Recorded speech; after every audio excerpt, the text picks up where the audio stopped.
Orang tua itu adalah bukan kontrol maupun kepemilikan. Anugerah yang Tuhan sudah berikan kepada kita, yaitu buah hati kita, anak yang sudah saat ini menjadi milik kita. Itu sebenarnya bukan milik kita, itu tetap milik Tuhan yang empunya Dia. Lalu apa tugas kita sebagai orang tua? Parenting bukan ownership. Parenting bukan juga untuk mengontrol. Parenting itu adalah sebuah teknik untuk mengasuh anak. Yang paling penting adalah mengasuh anak yang ada di dalam diri kita sendiri.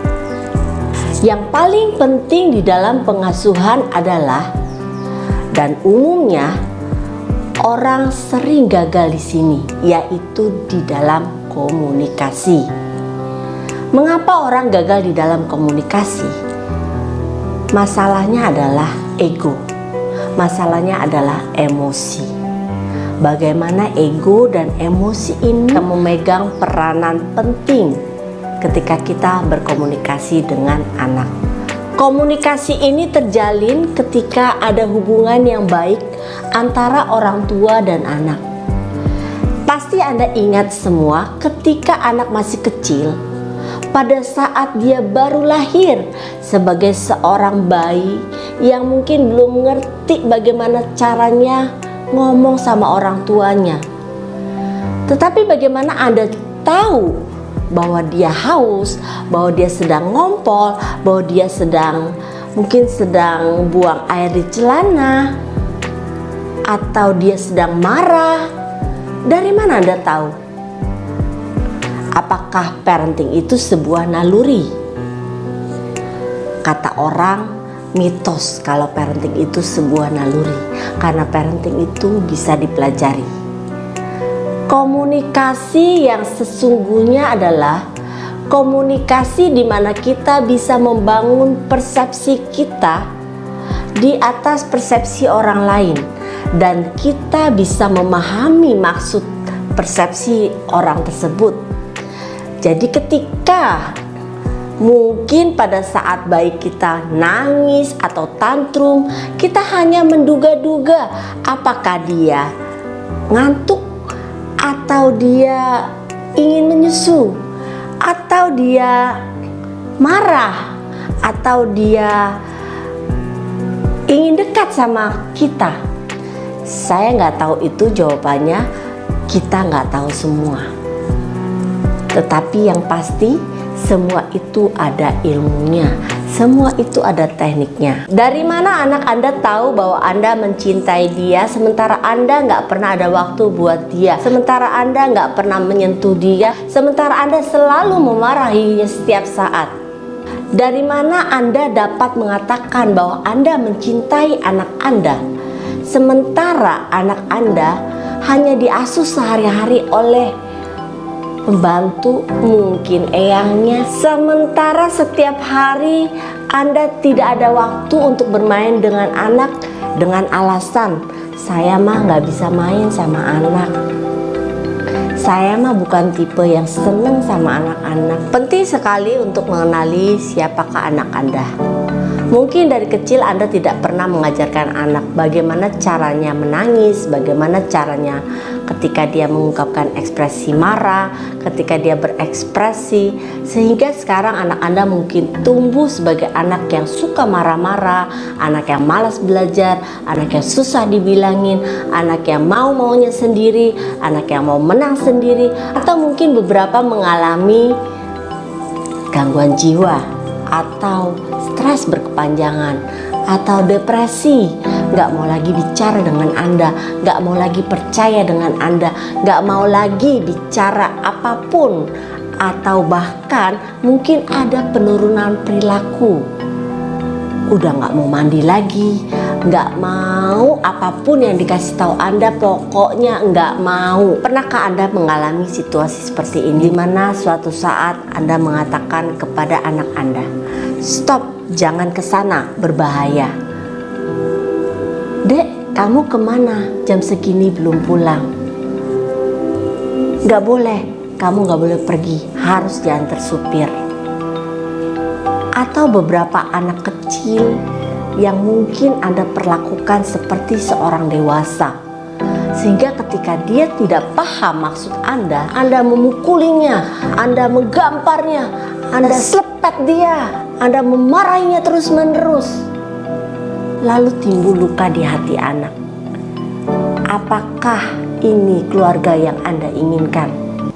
Tempayan Anda sudah rusak sekarang, tempayan Anda sudah retak sekarang. Lalu gimana cara memperbaikinya? Apakah Anda akan membiarkan komunikasi itu berjalan? Apakah Anda akan membiarkan komunikasi itu terus dan terus seperti ini? Apakah Anda akan membiarkan emosi dan ego Anda berjalan di depan Anda, mengatasi logika Anda, sehingga semuanya runtuh di dalam keegoisan Anda sebagai orang tua? Mungkin beberapa anak mengatakan, "Ma, untuk apa aku dilahirkan ke dunia ini? Ma, untuk apa mama sekolahin aku? Kalau mama bilang mama malu punya anak kayak aku, kalau mama bilang mama gak suka sama aku, kenapa mama lahirkan aku? Kenapa aku ada di dunia ini? Kenapa aku harus bersekolah? Kalau mama ngerasa aku harus belajar, itu tanggung jawab mama untuk nyekolahin aku. Tapi aku gak tahu apakah ini berguna buat aku, atau ini hanya untuk mama, ataukah ini hanya untuk kebanggaan papa." Anak tidak pernah memilih kepada siapa mereka ingin dilahirkan. Tanyakan kepada diri Anda, bagaimana Anda dapat menciptakan hal yang lebih baik dan menyenangkan daripada yang ini, daripada yang sekarang yang Anda lakukan. Tanyakan lagi kepada diri Anda, apa yang membatasi sudut pandang saya ini sehingga saya memperlakukan anak saya dengan hal-hal yang kurang menyenangkan? Berapa banyak penghakiman yang saya lakukan untuk diri saya sendiri, untuk lingkungan saya, bahkan untuk anak-anak saya? Berapa banyak penilaian yang sudah saya lakukan untuk anak-anak saya yang mungkin melukai perasaan mereka? Bagaimana saya bisa membahagiakan mereka kalau saya tidak pernah bahagia atas diri saya sendiri? Coba tanyakan kepada diri Anda. Kebanyakan orang tua ingin memaksakan sudut pandangnya kepada anak, sementara si anak berada dalam kukungan sudut pandang orang tua yang mereka juga nggak tahu kenapa mereka dikuasai dengan penilaian, dengan labeling, dengan sudut pandang orang tua yang mereka sulit lepaskan. Mereka tidak pernah paham kenapa orang tuanya sering marah-marah. Mereka tidak paham apa maksud dari perlakuan orang tuanya ke mereka. Cobalah kita mulai menapaki perjalanan demi perjalanan, mulai dari awal lagi, sejak kita melahirkan anak kita. Apa tujuan kita melahirkan anak kita ke dunia ini? Apa tujuan Tuhan menciptakan mereka untuk kita? Kalau Tuhan sudah memberikan mereka untuk kita, berarti Tuhan sudah memberikan piranti di dalam otak kita untuk kita sanggup mengatasi setiap perilaku mereka yang sulit sekalipun. Yang harus kita lakukan adalah atasi diri kita dengan piranti yang sudah Tuhan kasih. Pertama yang harus Anda lakukan adalah bangun kembali hubungan dengan anak. Go first, lakukan dulu pertama kali hubungan dengan anak. Lakukan dan lakukan. Tuhan sudah memberikan mirror di dalam otak kita, ya. Cermin di dalam otak kita itu akan dimodel oleh anak kita, baik berupa perkataan kita maupun perlakuan kita. Jadi bisa dibayangkan ketika nanti anak kita sudah dewasa, dia akan melakukan hal yang sama seperti apa yang kita lakukan kepadanya di masa sekarang. Dan ini mengerikan sekali, teman-teman. Jangan sampai mirror neuron itu dicontoh secara negatif oleh anak.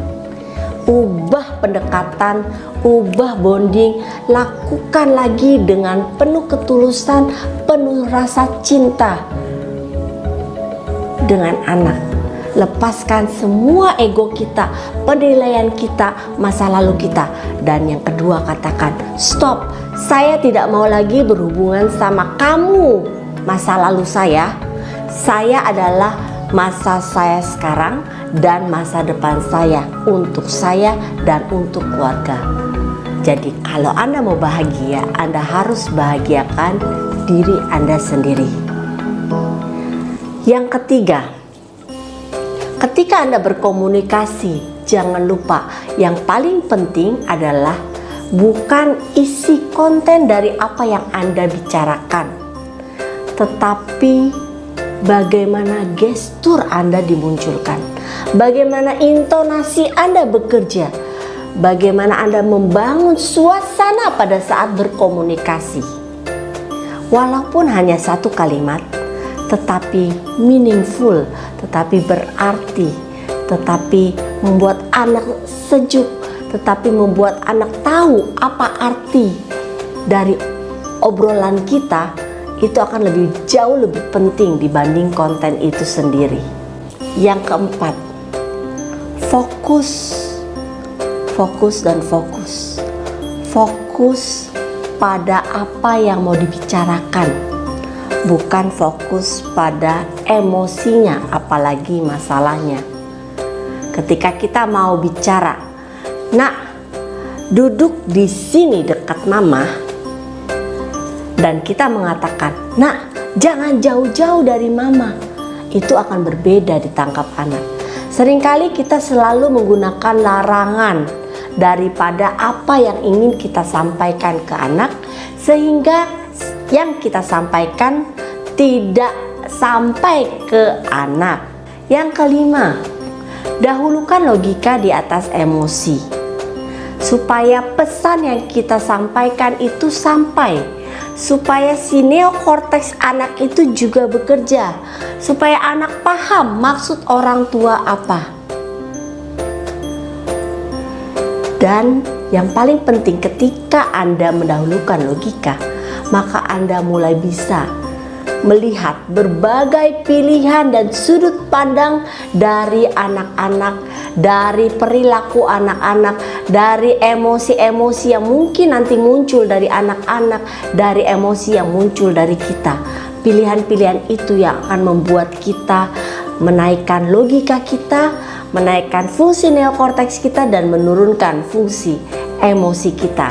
Sehingga ketika kita bicara, kita nggak bicara berdasarkan emosi. Saya dengan Bunda Lucy, tempayan yang retak saat ini Anda perbaiki, dan kebahagiaan itu menjadi milik Anda. Salam sukses buat semua keluarga Indonesia dimanapun Anda berada, karena saya tahu ruang hampa itu sudah Anda mulai isi dengan sesuatu yang baik yang mulai Anda benahi dari sekarang.